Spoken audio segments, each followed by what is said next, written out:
Hi, I'm Finley, and I'm Chucky's friend to the end. Alrighty, freaking ho.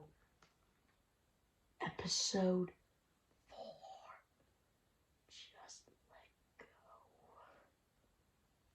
go. Anyway, a full recap. Caroline wanted the Chucky doll, and Jake wanted to kill Lexi, but he just couldn't do it. So Chucky convinces Jake to give himself Elf to Lexi so he can do it for Jake.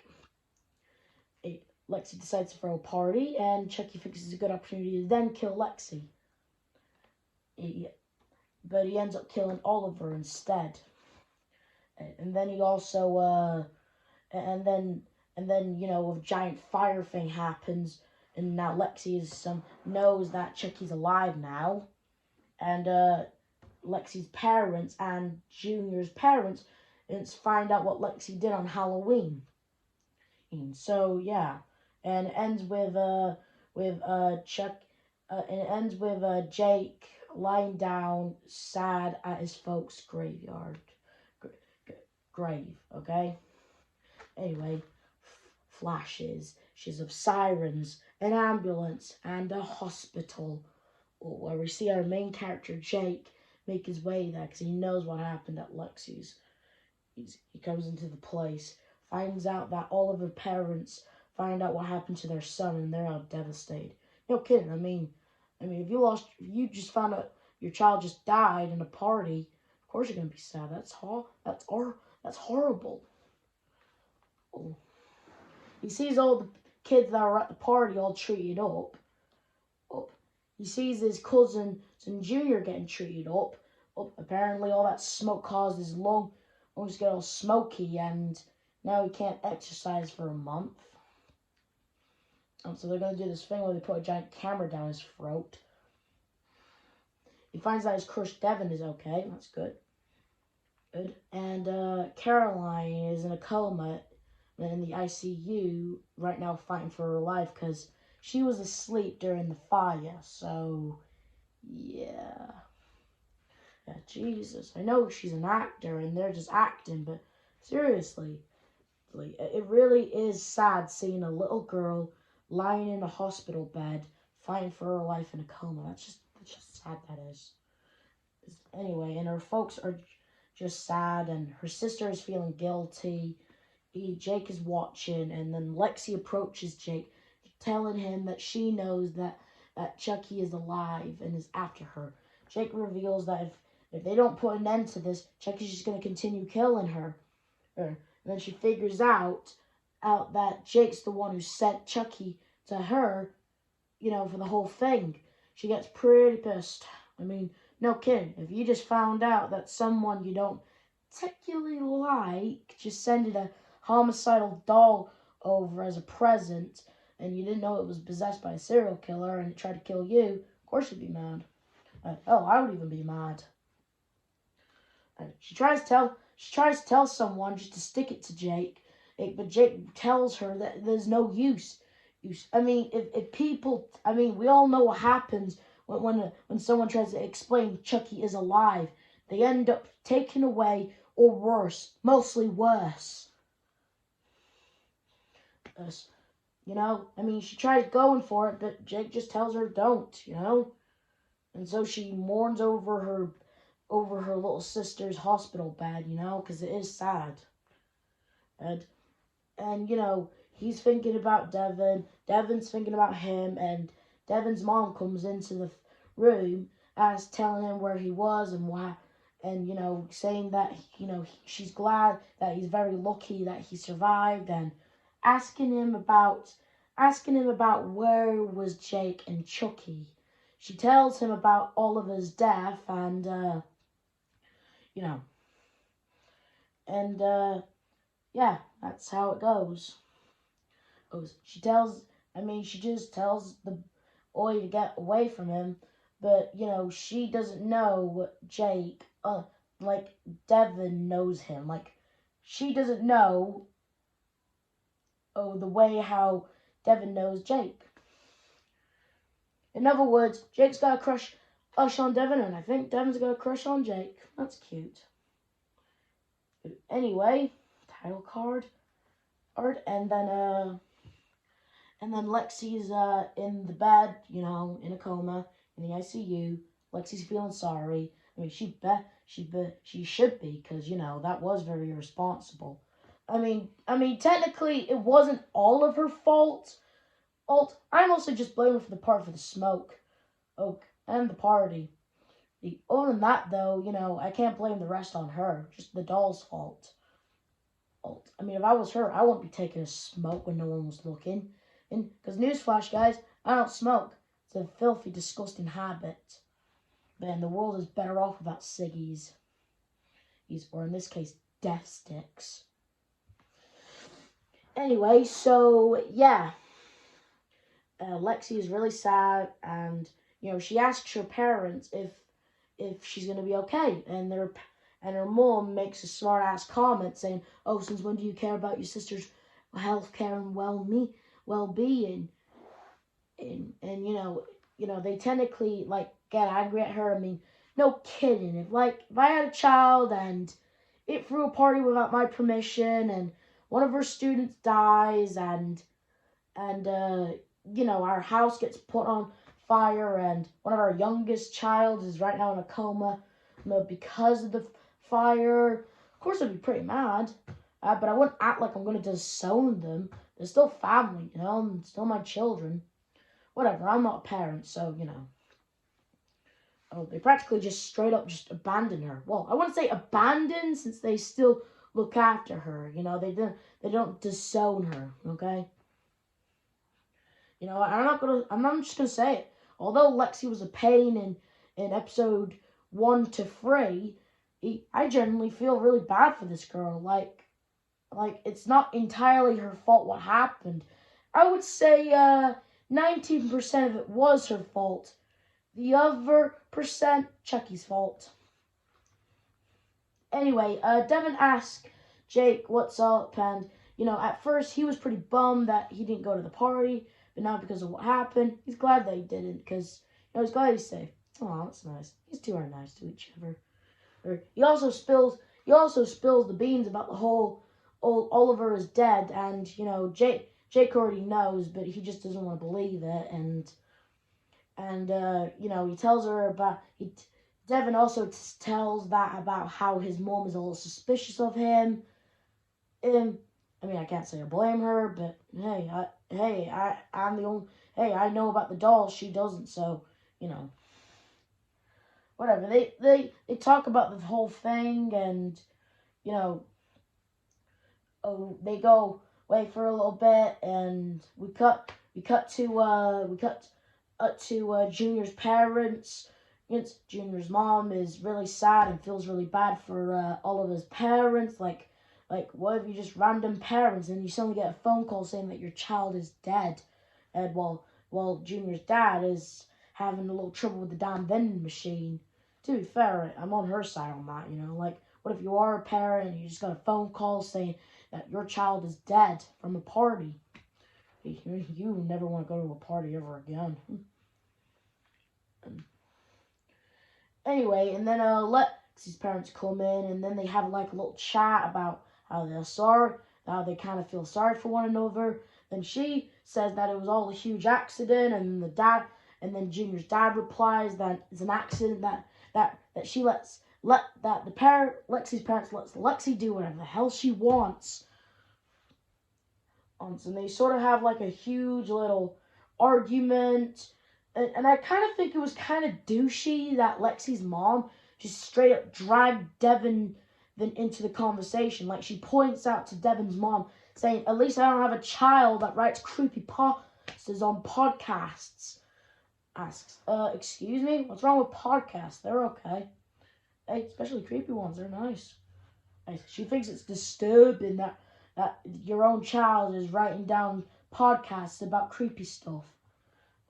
And of course she gets angry, and she's watching them about their fight, and then Junior's dad straight up punches Lexi's dad, and they have a giant fight that Devin's mom aches up, and then it's they're trying to just talk and just be actual adults about this, you know? Oh, they're all fighting and they're just being, parents. And let's just be honest here. I don't know whose side to take in this. I mean, I'm on her side because she's the one who broke up the thing and she's clearly being more mature than the four of them. Because of all that. Anyway, Jake's get confronted by Lexi again, and they're gonna go off a quest to her house to see if Chucky is dead for reals. They go to the house. They sneak in, and Junior is told that he's gonna get that thing. He's gonna get hooked up on Goofy Juice, and then get like a little camera in his throat to check out his lungs and stuff. And his dad's trying to give him like some advice about how to take this thing. Simple parent stuff that you would say to your kid, that they're gonna get injected with Goofy Juice, so that way a doctor can insert something into their mouths to check out their insides. Just normal parent stuff. Again, I'm not a parent, so Anyway, the Goofy Juice starts to kick in, but we see a little something right here. There, we see it again. Who is that? Is it Chucky? Of course it's Chucky. Anyway, Devin looks up the history of Chucky, and then we see a lot of callbacks. Look, Bride of Chucky, Nika. He starts to learn more about Chucky's history. About after when his parents were killed, he was put into a boys' home. Back in the 70s. Ooh, 70s. I didn't know Chucky was that old. Well, anyway, teenage Charles is telling a story about Peter Pan and to the three little boys. One of them, the woman kind of scolds one of them for swearing, and then tells Charles he's very good with kids. Or was it Chucky who said he was great with kids? I forgot. Whatever. Point is Chucky tries to go to the lady, but he kind of gets scolded at by the janitor for getting muddy foots on the thing, and then he kind of bees a dick to him and wets his shoes with the mop up, basically wets his only pair of kicks around, and he's kind of a jerk about it, and then, that gets Chucky kind of mad, and guess what happens later? Later on, Chucky is pretending to be Peter Pan and the Lost Boys and going to find Captain Hook. They find Captain Hook, but let's just say the look on this boy's face knows that there's something wrong. The janitor dude was killed, slit his throat. Well, he didn't slit his throat. We all know Chucky did it. With maggots in it. Still has a cigarette in his hand, and one of his hands is gone and replaced with a hook. Jeez, he looks like Candyman. Ugh. All the other boys are freaked out, but not this kid. Chucky replies with that he's got guts. He's kind of amused. Oh my god.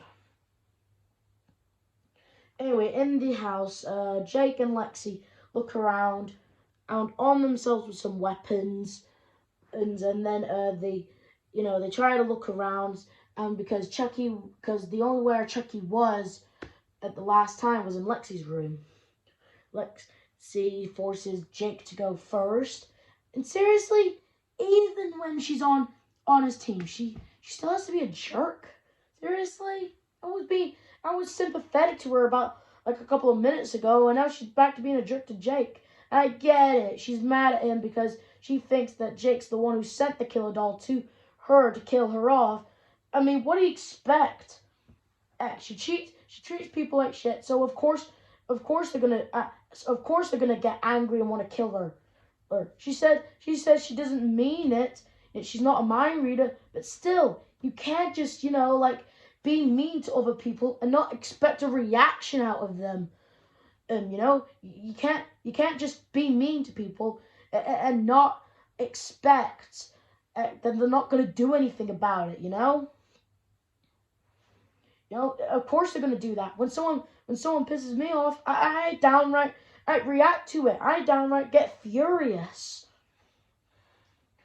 Anyway, and then Lexi takes a look at some old pictures, saying that she can't remember the last time when she was happy. Oof. Jake's asked her Is she okay? She responds with, stop asking me that question. Seriously? And then they sort of have like a little argument because Jake finally snaps at Lexi, telling her about the whole stuff that he's been putting him through since episode 1. You know? Oh, that's why he sent Chucky out to get him. That's why he wanted to kill her, because of all the stuff she's been putting him through. See, Jake just sort of snaps at Lexi, and then she nearly falls off the thing. Luckily, Jake manages to grab her and said he wouldn't let go. Oh, Jake is basically holding on to Lexi. He has the opportunity right now to let her go and kill her, or save her. And here he comes Chucky, with a new look. Look at him. He looks all melted now. Let's just say it. Chucky's been through a lot of stuff that involves his body sort of getting like weird makeover. First was him getting burned. Then was him getting nosebleeds. Then was his face getting sliced in that carnival attraction. Then he had scars for a couple of movies. Then he had one arm. Then he had a weird claw thing. Then he had a buzz cut going on. And now this. I say that melted face kind of reminds me when he got his face sliced off in number 3. Anyway, he tries to convince Jake to let her go. Huh, now I get the title. Well, he even tries to stab Lexi in the process. But Jake, it proves Chucky that he is not a killer. He is nothing like him. And Chucky tries to kill Lexi, but luckily, the Popo arrives and Chucky has to go into Barbie doll mode. They get caught out by this police who was sent to get the doll all for Caroline by Caroline's father. And while he's at it, he might as well just give these guys an escort back to the hospital. He takes the doll in, and then Devin's mom tries to get them out of the car, but really she just wants to have a chat with Jake. Lexi is gonna go get the doll while Jake has a little chat with Devin's mom. Anyway, I just can't believe no one's made a doll of this yet. Just look at him. That is pretty cool. Anyway, the dude tries to get at snacks from the vending machine, but so far the vending machine's been in a dick. Lexi looks for the doll and feels sorry for what happened to her sister. To be fair, if I had the same thing that was going on, I'd be welling up with tears. Anyway, she comes across Devin, and then they have a conversation about Chucky and Charles Lee Ray. The cop comes in with Caroline's doll and witness all the snacks that are in front of her. And yep, he does it. He puts the doll down and tries to feast on her snacks. Dude, seriously, those snacks are supposed to be for that little girl who is in a coma fighting for her life. I get it, he's hungry, but still, would it be nice if he would have just got one of the boxes and then says he'll pay her back? No, he tries to get each each little snack from them one by one, and just takes a bite and just leaves one of them, tries another one, just leaves it. Luckily, Chucky comes across some tools he can use. Seriously, he's right now picking down on Caroline's little snacks. Caroline may be a brat, but she doesn't deserve to not have snacks while she's in a coma. Seriously, what's next? Is he just going to steal food from starving orphans? Look, then Chucky throws a scalpel at his back, causing him to be paralyzed. And then when he falls down, the knife goes in more. He gets paralyzed. God damn. Chucky comes across some needles. Tells him that it's going to be just a prick. And, tells him that he doesn't like his face and realizes the reflection he's got. Tells him he loves hospitals and gets another hand of needles and just keeps going at it until you see blood coming from his ears, blood coming from his mouth and nose, there's blood coming from his eyes and from his fingertips. God damn, those effects are great. Seriously, whoever worked on the effects for this, top star. That is really awesome. That is like like blood coming from the fingernails. I didn't even know that was possible. Ugh, kind of creepy too. Anyway, we go back to Charles's flashback about how she's telling the cops about where the janitor could be. File missing person report while teenage Chucky is looking. And then he gives the little boy a gift. The boy that had the stomach enough to not get grossed out by the janitor's corpse. He gives the boy a present, which happens to be the dude's missing hand. Ugh. And it's also revealed that little boy is actually Eddie Capoodle. Eddie Capoodle from the first movie. Dude, they seemed like they had such a bond between each other. It's a shame Chucky kills him. And god damn, I mean, that's Eddie. At least that explains that origin. Anyway, Chucky has to go away. Why? I don't know. Oh, Lexi and Devin have a chat about Chucky, Charles Lee Ray, everything. And at first, Devin doesn't believe Lexi, but Lexi tries to convince him otherwise. While Jake is getting confronted by Devin's mother, who just want answers, saying about all the stuff that's coming back to him, all the crimes, all the dead people, everything that involves his doll. Oh, she says if she tells him what happens, she can make it all go away and all that stuff. Jake is this close to saying it, but because of Chucky's Chucky, he pulls the life support on Caroline, and she goes to and the parents and the alarms, and it just goes all cray. Hey, everyone comes into that room. Everyone's in horror to see what will become of Caroline. And then one of the nurses finds a pool of blood, and then everyone else realizes this dude. And then all three of them watch as they see Chucky on there, while Chucky is looking back and then flipping them the bird. Rude fucking doll. Oh, seriously, good callback. And great, now Devin is aware of Chucky's existence. So that was episode 4, Just Let Go.